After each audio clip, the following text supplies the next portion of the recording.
UPPLआ सरकार बायनाय लोगो लोगो बिथांमोना इउटार्न मारिफिनजोबदों। दा ओंखायनो जोंबो नुबाय मानो थाखाय बिथांमोना इउटार्न मारिखो।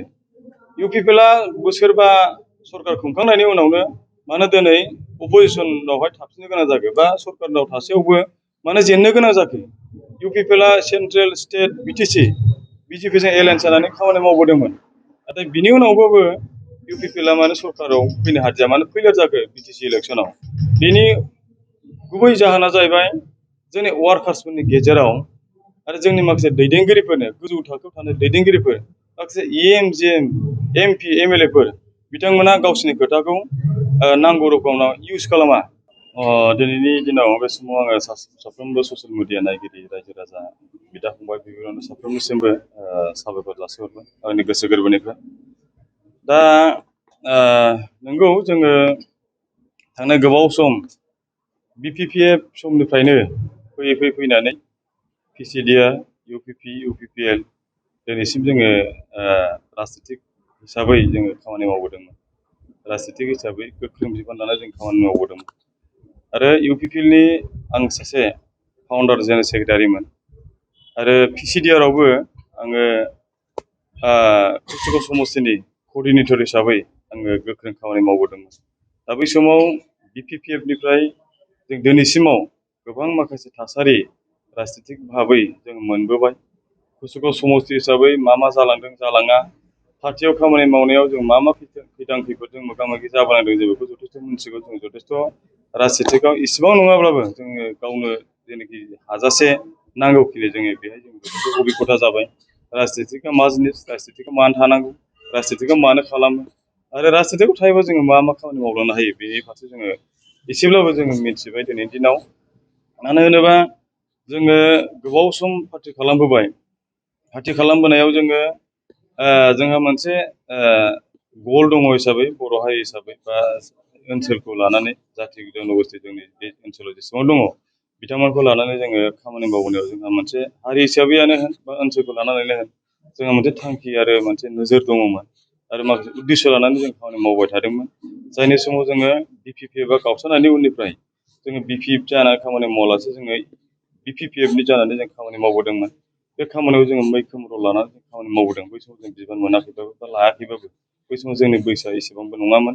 नाथाय फैनानै PCDRआव आङो जेब्लानाखि कअर्डिनेटर जाबाय, कअर्डिनेटर बिबान लानानै आङो दिनैसिम फाउन्डार जेनेरेल सेक्रेटारि हिसाबै UPPLनि कुसुगा समस्टियाव दङ।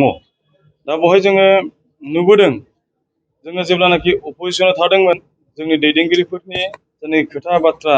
बिथांमोननि राव बिथांमोननि आखल आखु जोङो बारा हमजोबनो हायाखैमोन, बारा सिनायजोबनो हायाखैमोन। मानो होनोबा जोङो अपोजिसनाव थानाय लोगो लोगो जों बयबो समानमोन, बयबो इकुवेलमोन। जोंनि साननाय हनाया जोङो एखे समानैनो जोङो मिथियोमोन बा एखे समानैनो जों सानलायो हलायोमोन। नाथायबा जाय बिथांमोना BPF खालामनाय जाय बिथांमोन BPFआ सरकाराव फैनाय लोगो लोगो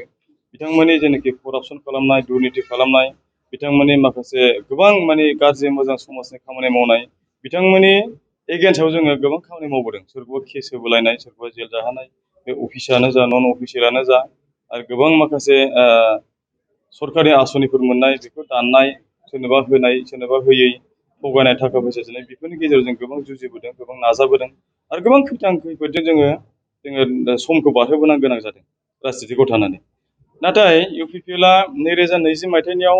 BTC इलेक्सन जाखांनायनि उनाव BTCआव जेब्लानाखि सरकाराव फैयो UPPLआ बेवहाय जोङो UPPL हिसाबै जोङो नुबाय जोंनि दैदेनगिरिफोरखौ बै समाव जे बिथांमोना प्रतिश्रुति होदों, कमिटमेन्ट होबोदों, बे पार्टिनि वार्कार्सफोरनि सायावनो जा बा पाब्लिकफोरनि सायावनो जा बिथांमोननि कमिटमेन्ट होनाय जेनाखि खोथा बुंबोनाय बैफोर जिनिसखौ जोङो बिथांमोननि बुंनाय बायदि बिथांमोननि खोथा होबोनाय बायदि जोङो मावनायखौ नुनो मोनाखै आंलाय। बेनिखायनो जोङो जिहेथु सरकाराव दं आरो गैया जोंहा बेजों खोथा गैया। खामानिया पार्टिनि जानानै जुदि खामानि मावबा जों जुदि समाजनि जानानै जुदि जों खामानि मावदोंबा रायजो राजानि मोजां खामानि जानांगोन, समाजनि मोजां खामानि जानांगोन। रायजो राजाया मा लुबैदों आरो रायजो राजानि समस्या आरो समस्याफोरखौ जों समाधान खालामनो थाखाय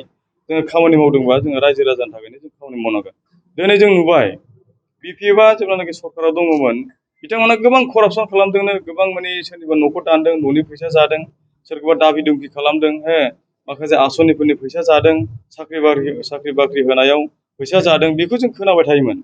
बेखौ जों नुदोंमोन आरो मिथिदोंमोन। दा बिनि थाखायनो जोङो बिटिसिआव बा बिटिआरआव बा जोंनि बे बड'लेण्ड ओनसोलाव गासैबो जाथि जन'गोष्ठीखौ लानानै जोङो दुर्निति मुक्त खुनु दाङाबाजि दाङा हांगामा जिखुनु जानाङा जाथि जन'गोष्ठीजों जों मिलायनानै जों जानांगौ रायजो राजाफोरनि सायाव जोङो खाथि सोमोन्दो लानानै जों खामानि मावनांगौ बैफोर खामानिखौ जोंनि दैदेनगिरिफोरा बुंबोदोंमोन इउपिपिएलआ रायजो राजानि दल रायजो राजाजों जोंहा खाथि सोमोन्दो थानांगौ आरो रायजो राजानि जानानै जों खामानि मावगोन जोंनि दैदेनगिरिफोरा बिदि बुंबोदोंमोन आरो जोंबो बिथांमोननि खोथा लानानैनो बिथांमोननि माखासे अपिनियन बिथांमोननि जेनाखि कमिटमेन्ट बे खोथाखौ लानानै जोंबो फोथायनानै आरो बिसास खालामनानै जोंबो बिसासखौ आरो रायजो राजाखौ सिगाङाव दोननानै जोङो रायजो राजाफोरनि न' जों मिथिं दावथिं खालामहैदों सोरबा बुजायहैदों सोरबा माने रायजो राजाफ्रा मा खोथा बुङोबा मोजां मोनो रायजो राजाफोरखौ मारैबा लाबोनो हायो बे हिसाबै जोङो गोबां खामानि मावदों बे हिसाबैनो बिपिएफनि माखासे वार्कार्सफोर दैदेनगिरिफोर बिथांमोनाबो जोंनाव गोबां जबदान जाफैदोंमोन नाथाय इउपिपिएल सरकाराव फैनायनि उनाव उल्था जाफैजोबदों गासिबो उल्था दा बिपिएफनि दैदेनगिरि बिथांमोनाबो गोबां लिडारफोर ससियेल मिडिया जाय बिथांमोना नायो जों दिनै नुदों फैदोंमोन जोंनाव इउपिपिएलखौ मोजां मोननानै फैदोंमोन थांखिखौ मोजां मोननानै उद्देश्यखौ मोजां मोननानै फैदोंमोन गोबां जाथि जन'गोष्ठीनिफ्राय नाथाय इउपिपिएलआ सरकार बायनाय लोगो लोगो बिथांमोना इउटार्न मारिफिनजोबदों दा ओंखायनो जोंबो नुबाय मानो थाखाय बिथांमोना इउटार्न मारिखो इउपिपिएलआ बोसोरबा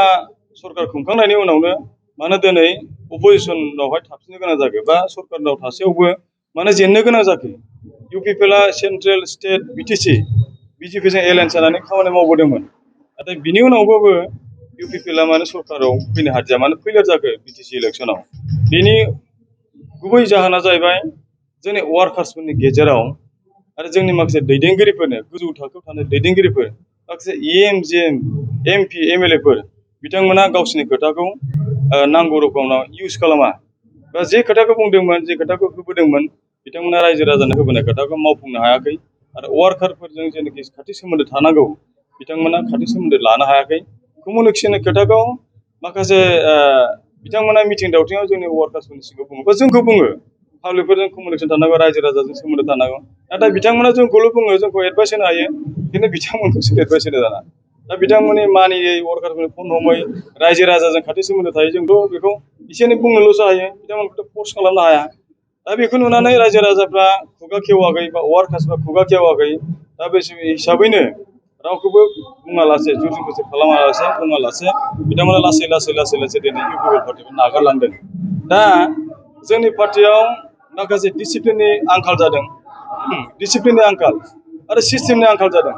नाथायबा जोंना चिफ सारा प्रमद बर' चिफ सारा पार्टिनि आफादगिरि बिथाङा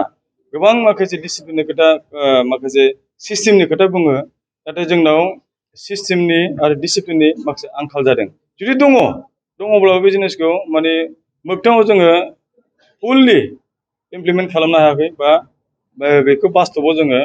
मावफुंनो हायाखै आरो मालाय बा दिन्थिफुंनो जों हायाखै डिसिप्लिन आरो सिस्टेमखौ जोंनि मानसिफ्रा माखासे अभार कनफिडेन्स अभार स्मार्ट जायनि थाखाय जोंनि वार्कार्सफ्रा सोरबा लिडारनि सिगाङाव थाङो लिडारा खोथा होयो बिथांमोना माने नंगौ खोथाखौ बुङालासे नङै खोथाखौ बुंनानै मानसिफोरखौ इनटेकआव दोनबाय थानो सानो कनभिन्स खालामबाय थानो सानो नाथाय नोङो थाइजौ गयखौबो सानसे फाननो फंसे खोथाखौ नोङो थगायबाय थानो सानसे फिदिंनो मानसिखौलाय बयहाबो संसार दङ बयहाबो